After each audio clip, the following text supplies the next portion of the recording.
Yeah, it does. You probably, and the thing you got to do, Derek, is dip it, which you won't be able to do, but... Oh, the water? Yeah, and then it gets it, yeah. But you can still, like, hold the trigger, it's not going to matter, so... So Juan's going to go over part of the behavior stuff, but what I want to start out with you guys is basically what you signed up for. So it's called the Pelagic Animal Research and Interaction Program. The pelagic aspect meaning that we're going deep water offshore, so that increases our chances of seeing a bunch of deep water ocean life, and especially mano. Mano is a Hawaiian name for shark, and the reason that we focus on the sharks, and we go out to these particular sites, is because our research actually focuses on sharks. So this is actually funded as a research house, so you guys can be out actually fun that. We have ongoing data collection. We have more than these 4 studies, and most of our studies focus on sharks. However, we do have a whale program, and we do go check out the turtles with Clark. It's actually a special program too. And our ID program helps us minimize tagging. So tagging is kind of like sharks just casually swimming by, and then they grab it and we see the tag and ask us to out of it in 2 years. It's kind of a traumatic experience. So we try and minimize tagging with the ID program. So that's cool. Like, you have really nice cameras. You get photos of the left side, right side, and top. And if you can do the bottom, that's really cool too. But clear identifiable features. Then we can just get in the water every day, like we do, every single day, and we can identify the animal and we can look at site fidelity, how often they spend at all these aggregates. But they do move around from gender to gender, from season to season, depth profile to depth profile, so it's really interesting. But on the way out, you guys keep an eye out for a kohola. Kohola is humpback whales. Fingers crossed, because it's going into whale season. We're seeing more and more of them. And when you guys dive down in the water, listen, because you might be able to actually hear them. Hear their singing, so it sounds incredible. Naia, or dolphin, this Hawaiian spinner dolphin, they jump up in the air and they splash. So if you see any splashing, like, let us know, just interrupt me. Honu, Hawaiian green sea turtle. Have you guys got to go play with the Honu with Clark? No, He's got some, like, really cherry spots he can show you. And then the monk seal. The monk seal is actually an endangered species. So we'll keep an eye out for those. While you guys are in the water, if we see some predatory game fish, we're looking at correlation studies. Because areas that have a lot of sharks tend to have a lot of fish. There's actually a correlation there. So what we're doing is we're studying the presence or lack of presence and abundance and the correlation to how many sharks we have. Currently, shark populations are actually declining. So all these sharks, if we look at their current status on the ICUN Red List, the ICUN Red List is like the International Convention for Nature and the trade for endangered species. So great whites are endangered, scallop hammerheads are endangered, the sandbar sharks are vulnerable and pretty much fished off the Atlantic coast already.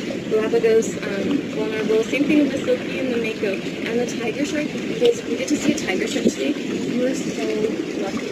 Honestly, I know they have a bad reputation, but they're actually one of the most captured species. And there's only 30,000. That's not nothing. So we're going to go out to an area that we've identified through tagging as a sandbar shark aggregate. We might, if we're really lucky, get to see a second species, the Galapagos, or maybe even if you keep your eyes peeled down low.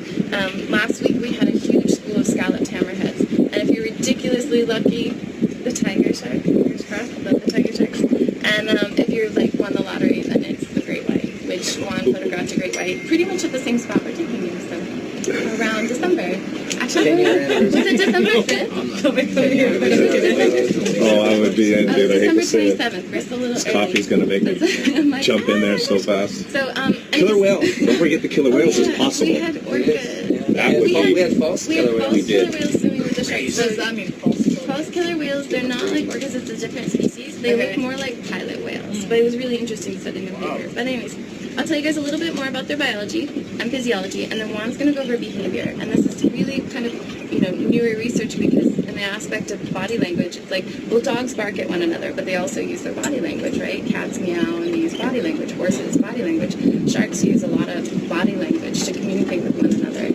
But factoring in their evolutionary role in the ecosystem, they pick up dead, dying, weak, sick, injured animals, and they keep lower trophic levels in check. And the way they do that, they use all the same sensory systems that we have, but they're much more heightened. You know how dogs can smell better? These guys can smell one drop of blood in an entire Olympic-sized swimming pool.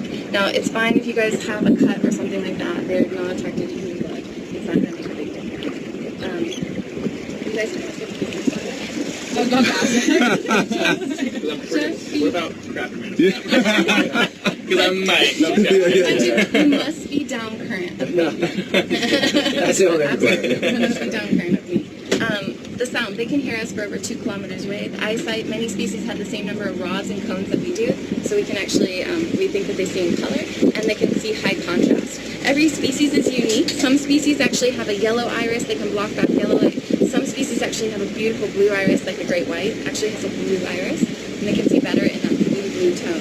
So contrast there. This is a microscopic zoom in of their skin. It's actually called dermal denticles, and dermal denticles allow them to glide. When you guys get in the water, you get to see just how beautiful and efficient they are. It's incredible. Now, their sensory systems, they have 2 more than we do. One of the really special ones is the ampullae of Lorenzini. The ampullae of Lorenzini is a special electroreceptor.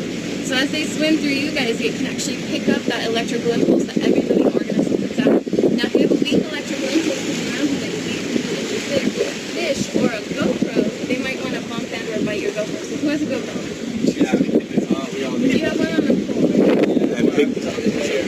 Slide over top, and they will be a little more attracted to your cameras. I want you guys to know that they might come up and bump or rub their noses or ampullae of Lorenzini, this electroreceptor. Well, they're not just going to on come their and nose. take your hands off. No, you want to keep your hands, your extra hands by your side or on your cameras. Don't put them on top of the GoPro. They might try to eat your GoPro. So just leave your GoPro rolling. And that's just their whole function of role and ecosystem. They keep healthy marine populations by picking off those weak and injured GoPros. Or and anyways, yeah. Amazing animals. Mom's going to talk about behavior, the difference between schooling species and solitary nomad roaming type species like the tiger shark. So he's kind of going to demystify this. I'll be the first person in the water with you guys. I will be the last person out. I'm going to have my eyes in the water watching the conversation going on with all the body language he's about to talk to you guys about. So I can't really talk to you guys when I'm in the water. However, you guys come back up on the boat. Juan can answer all your questions. If you can't, save it for me. Otherwise, we can ask Siri. Siri seems to know a lot of stuff. So, but he's going to take